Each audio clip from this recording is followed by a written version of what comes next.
We start off with the Seven of Swords, and the Seven of Swords, yes, it's the liar, cheater, deception card, but this is about, this doesn't always have to be someone that's lying. I mean, I'm looking at the other cards and I'm not getting anything like that. I'm actually getting, it's more about, I don't want to deal with this, or escaping from something. I'm getting more of that. Have a look. He's always like running off in the middle of the night, making sure no one sees him. So what is going on at the moment, Aries, that you don't want to deal with?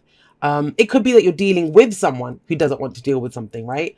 And what do I mean by that? This can be the kind of the person who just nopes out of a situation, just ghosts, just disappears. Because they don't want to deal with something. And yes, usually the underlying energy, it's the energy of the person that I'm reading for.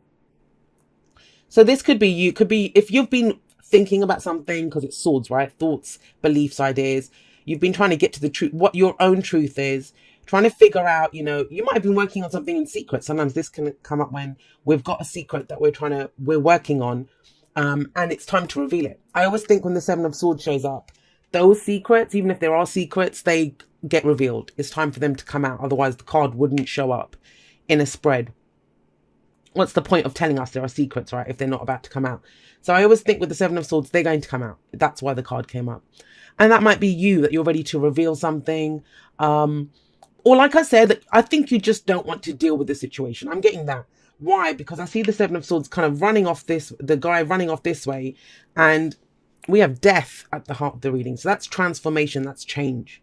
Now, this is never a surprise. The death card's never a surprise. This is an energy that we're very aware of because it's slow energy. It rolls through our life. It can be a period of time where we've lost things, people have gone, situations, things that just, it's like things keep ending. Death of an old situation, birth of a new. That's what the death card is. Usually when it shows up in a spread, it's where we're at that point where a lot of things have left and we're like, okay, that's the death of all those things. Where's the rebirth? Where's the new stuff? And it feels like it's coming in. And that's kind of where you are in September, trying to figure out what am I doing? What's the new thing that I want to do? Why am I saying that?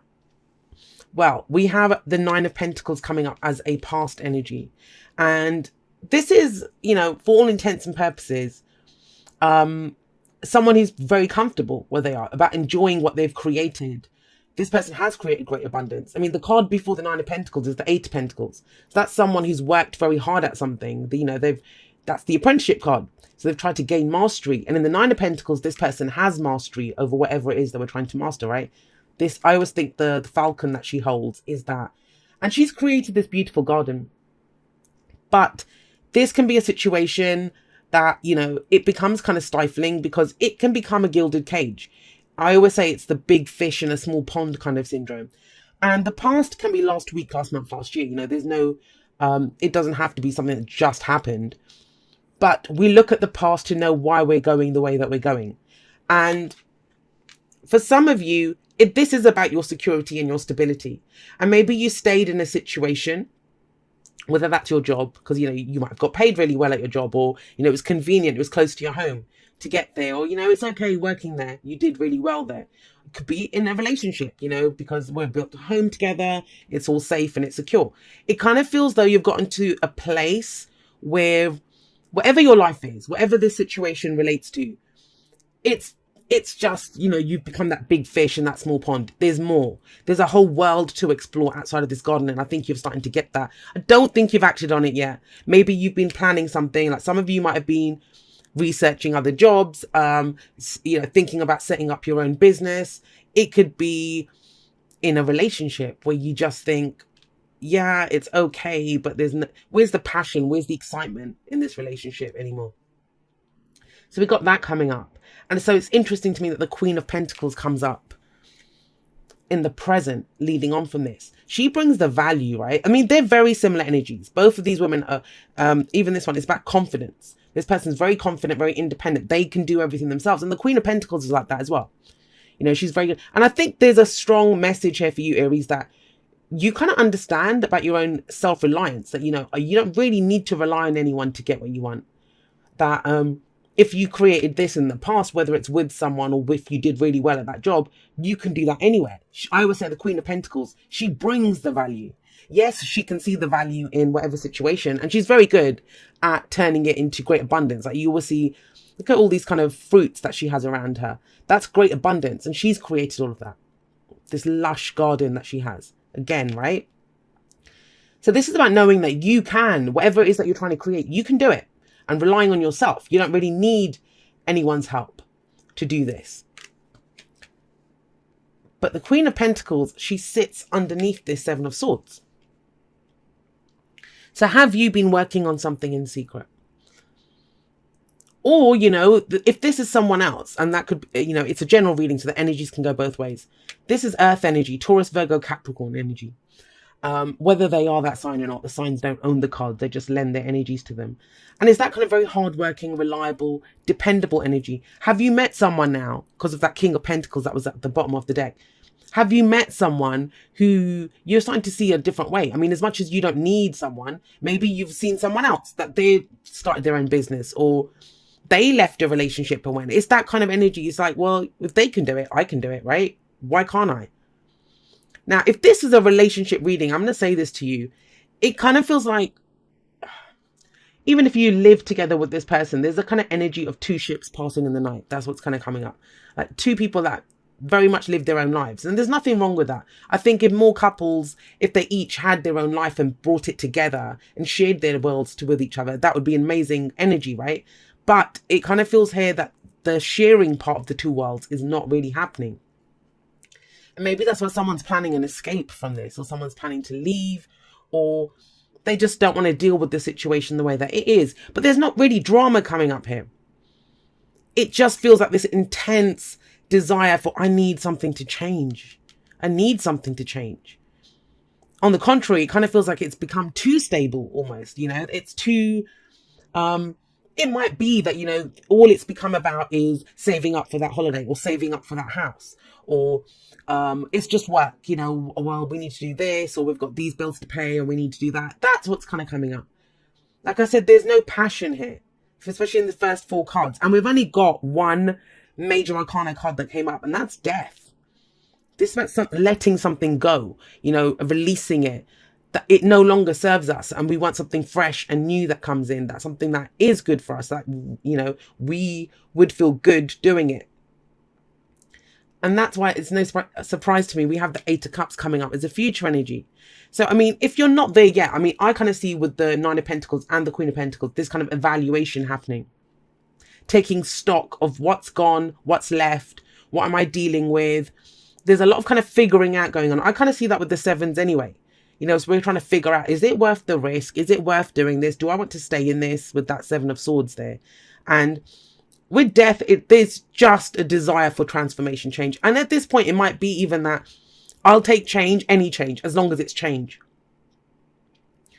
But if you have it, and it may be that as you kind of get into September, or even for the large part of September, you're not quite ready to make that choice. I kind of get the sense, and that's just intuitively I'm picking up, that, you know, it'll be by the end of the month, or even, you know, going into October, because this is a future energy, where you finally decide. Now, when I have clients, or when I deal with people and they don't know what they want to do, and I would say, well, if you don't know what to do, then don't make a decision. You know, that's okay to decide not to decide at that moment. Because I think when the Eight of Cups hits, that's when you know what you want. That's when you know. Or when you know what you don't want. This person will walk away from these Eight Cups. And why does this person find it so easy to walk away from the Eight Cups? Why? Because they don't mean anything anymore. This is that card of, you know, you're emotionally done with the situation. And think about it. When you're emotionally done, there's no pain left. There's nothing left. You just don't feel anything for it anymore. That's why he's able to just leave the Eight Cups and wander off, right? And the whole thing with the Eight of Cups is it can have it obviously is gone from the Ace to the Eight. You've put in a lot of time and effort into this, emotionally invested a lot of time and effort into this. And I think it gave you security for the longest time, but it just does nothing for you emotionally anymore. So this is the sense of someone who's emotionally done with the situation. They're just like, you know what? I deserve more than this. I deserve better than this. And it takes faith if you think about it. I always think this card takes a lot of faith. Because he has 8. It's that whole, you know, a bird in the hand is worth 2 in the bush. And this guy's like, well, no. The bird in the hand does nothing for me. I will go for the 2 in the bush. And so he walks away because something's missing. And what does he walk away to? It's the 9 of Cups. And he trusts that he will find that ninth cup. And that will be the wish card. That will be the heart's desire. That's what he truly wants. That's what he truly deserves. And that is the change, guys. You know, if you're longing for change in your situation, and I say this all the time, and I'm always posting about stuff like this on Instagram as well. A lot of people, they wait for change. They wait for it. In fact, recently, because there's been this energy like kind of everything feeling stuck. And a lot of people, and I've been saying it, you know, the green lights are going to turn on, be ready to go. Everything will start shifting. It's okay. And so many people are like, yeah, I'm waiting for that green light. But it's almost as if we're all in our cars waiting for that light to turn green. But some people are in their car, engine on, everything ready. They're loaded up. Everything they're going to take on this trip, they're ready to go. Other people, they've not even started the car. You know, they're kind of wandering around somewhere else. And so are you going to be ready to go when that light turns green? And it all depends on us. You know, nothing ever just happens. We create it. We do it. We take advantage of that energy that's coming in. And it kind of feels for you when your green light hits, what it is this sense of, well, this is not working. This is not working. I want transformation. I want change. And the only way I can have this transformational change is to first acknowledge that this is not working for me. And then to say, I deserve more than this. I deserve the ninth cup, right? To have faith that there is more for me out there. And that takes you to do that. Because I kind of get the sense that with all of these cards, have a look at them. With the Nine of Pentacles, she's created that garden. The Queen of Pentacles, she brings the value. She's the one that looks at something, can evaluate it. I can make this work. I can do whatever. It's her skills, her knowledge, her hard work that gets her what she wants. But it's almost as if, I don't know, if for some of you, it's going to have been that you've been waiting for a reward from this. But whatever's come in, it doesn't feel like it's enough for you. And that's fair enough, you know. It just because we have a dream when we start, like when this guy started collecting his cups, it was amazing for him, I'm sure. That's why he did it. But when it stops calling to us at an emotional level, then that's when we think, well, what am I doing here? Is this even my truth anymore? What's the advice? Well, the advice is the Ace of Cups. And this is a new beginning, a new emotional beginning. This is something that does fulfill you. Now, the Ace of Cups has been coming up so much. It's one of those cups that I've been, It's one of those cards that I've been seeing a lot of. And one of the things that I've been saying about this card a lot is it's your cup. We start off with your own cup. And it's overflowing, right? So what's in your cup? What is in your cup? The reason it's so important when we get to the Ace of Cups, how we begin this cycle. And yes, it's about love, happiness, emotional growth, spiritual growth, healing energy, right? All of this stuff is signified by the Ace of Cups, but it's just the beginning. And we always start off with our own cup. Now, when we take it out there into the world, we're going to move on to the Two of Cups. That's when we meet someone else who matches our cup, right? That's the cycle, how it goes. And so that person's cup is going to match your cup. This is why when the Ace of Cups shows up, it's very important to know what's in my cup. Do I have self-worth? Do I love myself? You know, every great love story begins with how we feel about ourselves. Do I have peace? And I kind of get the sense too many people go out there with an empty cup looking for someone else to fill their cup. But if the other person's cup matches your cup, it will be empty as well, right? And it will just highlight how empty your cup is by how much that person doesn't have to give you. So we always start off with looking at what's in our cup. So what makes you happy? What is your heart calling you to? What do you love? These are the kinds of things to go for. You know, I get asked a lot of times, especially for work readings, let's step away from the kind of love and romance stuff for a moment. If we kind of look at, even for work, people that love to do something, they love to do it, but they won't do it because they think, oh, it's not really financially viable. And so they get into jobs that don't do anything for them. Like, you know, I don't know. I've got someone that I know who is a computer programmer, but what they actually would love to do is to make music. But music's never been seen as being financially viable. So for some of you, it's almost as if you've been doing something, whether staying in that relationship, whether staying in that job, because it's good financially, or it brings you that security, but it's not enough for you. It's not enough. You want this. You want your cup to be overflowing, right? And that's the advice. Go for what your heart wants. take it from me, and I come from a corporate background. I've worked in offices and, all sorts of stuff, that if you love it, you do it for the love of what you're doing, and it will always pay. It will always pay if you turn what you love into your work. It doesn't even feel like work, and you'll work even harder at it. Right, let's get you some oracle cards and we'll see what's happening. Let's get you one from the romance angels first of all. It's not worth it anymore. The 10 of Wands came up there. This is about putting down a burden as well, right? The 10. This is a card that's been coming up a lot as well. I've been seeing the Ace of Cups and the 10 of Wands everywhere. And it's almost as if I know what's not working for me. All of this that's why I love about retrogrades. They get us to slow down and to do some of the inner work and to kind of look at, well, what's really going on with me, right? Because we can't distract ourselves with outward things. And here it's like, whatever your situation is, where it once may have given you security and stability, now it's almost become a burden. It's that stifling energy. That's why you're emotionally done with it. You're ready to put that burden down. How do you put that burden down? By following what your heart's calling to. Now, this doesn't mean that you actually literally mean the 8 of Cups. People often say that, someone walks out of a situation. I will say this, for some of you, that is going to happen, because with the 7 of Swords and the 8 of Cups, you're ready to leave. But it doesn't have to mean that. It's cups. It's just we're emotionally done. We want to feel a new way about the situation. And the Ace of Cups says that you can. Your heart, your feelings are your divine guidance system. What are they saying? What are you actually being called towards, right? To some of you, want a vacation or a trip. Now, honeymoon doesn't have to literally be a honeymoon. Actually, it could be for some of you. It could be like a second honeymoon. If you're in a relationship and all you guys have been doing is working or focusing on the practical stuff, it may be that you decide to take a trip away together. But it's this honeymoon, enjoy the bliss of holiday time together. So this would also say that, a time for a break, maybe to reconnect at an emotional level, to get that second chance in a relationship. Because the Ace of Cups can be that. A new cycle beginning it doesn't have to be. Got 2 here for you. So it says, do something for someone else. Give your attention to someone else. And I kind of get the sense that this is for whoever has been focusing on their work. Focusing on, and that doesn't have to just be in romantic situations. Maybe your work's been kind of just taking up a lot of your time, effort, attention, all of that kind of stuff. And it could be friends, it could be family, because the whispers of love refers to all kind of love in all its variations that come up in our life. Love's love, but we see it in different ways. But that's why I love the Whispers of Love deck, because it's about all kinds of love.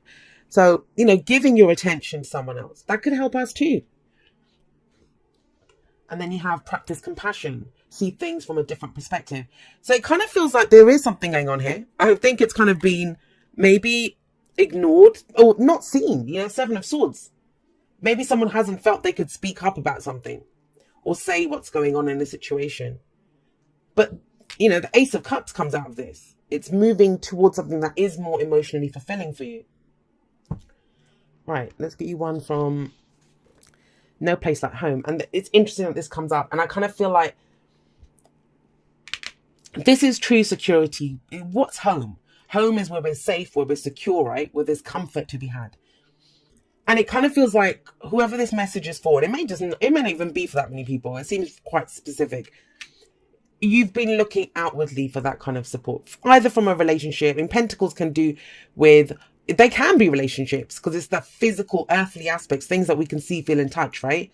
The people around us, our homes, jobs, investments, savings, anything that gives us that kind of security. But No Place Like Home says, you always have a home in yourself. You always bring yourself safety, security, and all of those things that you look for. How? By being true to who you are. And one of the things that I love about Aries, it's one of my favorite signs. I love Aries and I love Sagittarius for this, is because you guys are so real. So real. Like Aries always, it's often said about him that you guys react immediately or do something immediately to something. And why I love that is because there's no time to kind of fabricate or to come up with a facade or to do anything like that. You're just real, right? Your reaction is very real. But you've not been doing that. That's what I'm getting from this reading. It's very kind of like you haven't been doing that. Maybe, and it is very obviously because of the 8 of Cups there, it's because you've not known fully how you felt about it. It's one of those situations where you just think, well, it doesn't look that bad. So, why would I do anything? It might be that, but it's kind of crept up in you. So No Place Like Home says is be authentically who you are. If you're authentically who you are, always true to your own heart, right? You're always going to be safe. You're always going to go out there into the world and be, know that because you're being truthful to yourself, you're stepping into your own truth, right? You don't have to put on a mask or pretend to be something that you're not for a job or for a relationship or for, sometimes we don't even realize it ourselves. You'll always be safe and secure if if you're true to yourself, true to who you are. So yeah, it kind of says it all, right? Whatever it is going to, you have the confidence. That's the whole thing here. Like I said, this is a very confident person, independent, confident. So is the Queen of Pentacles.